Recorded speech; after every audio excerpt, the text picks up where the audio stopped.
हज़रत अबू हुरैरा रज़ियल्लाहु ताला अन्हु की रिवायत का मफ़हूम है कि नबी करीम सल्लल्लाहु अलैहि वसल्लम ने इरशाद फरमाया कि रमज़ानुल मुबारक के बाद अल्लाह ताला को मुहर्रमुल हराम के रोज़े सबसे ज़्यादा पसंद हैं और फ़र्ज़ नमाज के बाद अल्लाह तबारक व तआला के यहाँ सबसे पसंदीदा नमाज रात की नमाज है।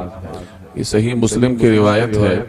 मुहर्रमुल हराम का महीना मुसलमानों के लिए कई एतबार से बड़ी अहमियत का हामिल है।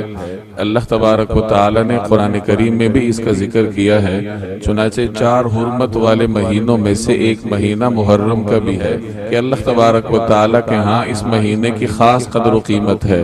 चुनाचे आज जो रिवायत हमने पढ़ी उसमें भी यही बात फरमाई गई कि रमज़ानुल मुबारक के महीने के बाद सबसे अफजल रोजे मुहर्रम के रोजे हैं और फर्ज नमाज के बाद सबसे अफजल नमाज रात की नमाज है।